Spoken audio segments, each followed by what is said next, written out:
اور ایسا پیسہ جس کے تعلق سے شک شبہ ہو بیت اللہ کی تعمیر میں استعمال نہیں کیا جائے گا۔ بیت اللہ کی تعمیر مشرکین مکہ نے کی تھی، ان کے مال سے اللہ کا یہ گھر بنا تھا۔ علماء اور مفتیان کرام نے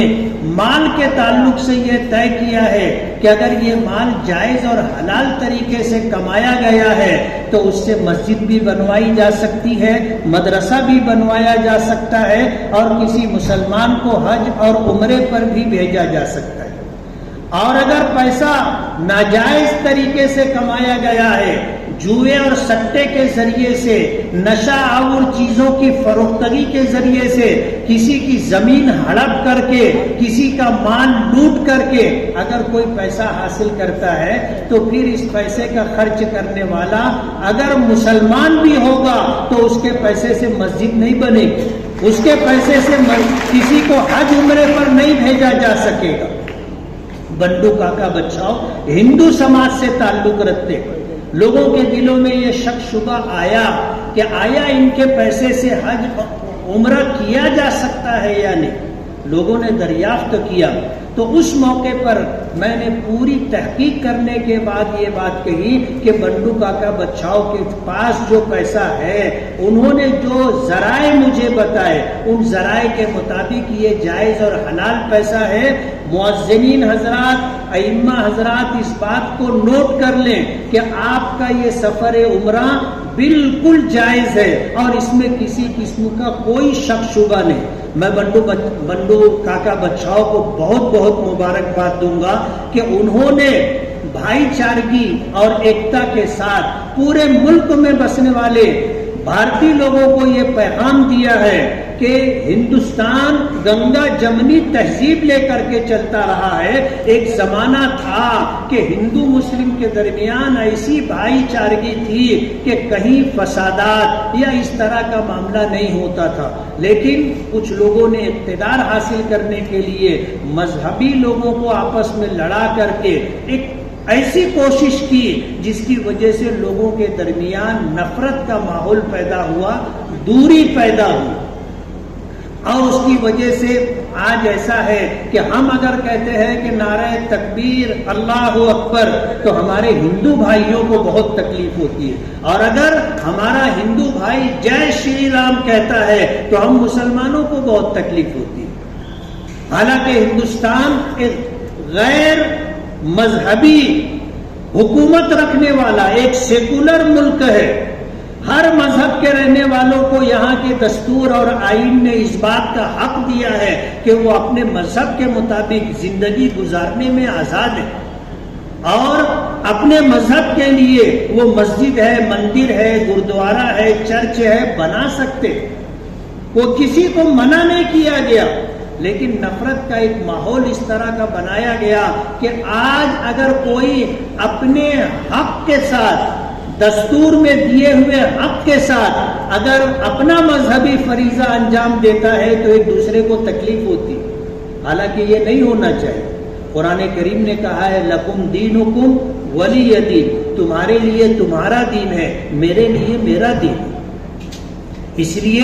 میں بنڈو کاکا بچاؤ صاحب کو بہت بہت مبارکباد دوں گا، دل کی گہرائیوں سے مبارکباد دوں گا کہ یہ پروگرام صرف مالیگاؤں والوں کے لیے نہیں ہے، مہاراشٹر کے لیے نہیں ہے، پورے دیش کے لیے ہے، پورے بھارت کے لیے ہے کہ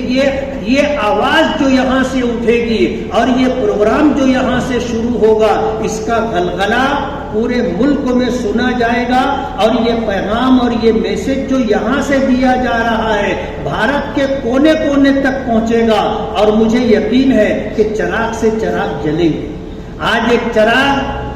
بنڈو کاکا بچاؤ اور 12 بلوتے دار متر منڈل نے روشن کیا ہے، لیکن یہ ایک چراغ نہیں رہے گا، اس چراغ کی روشنی سے اور بھی چراغ جلیں گے، اور بھی لوگ اس طرح کا پروگرام کریں گے تاکہ ہندو مسلم اتحاد ایکتا کا پیغام اس ملک میں عام ہو، نفرت ختم ہو اور محبت پھیلے۔ میں صدر محترم سے اجازت چاہوں گا کہ میرے گھر ایک پروگرام ہے، اس لیے مجھے جانے کی اجازت دی جائے۔ بہت بہت شکریہ۔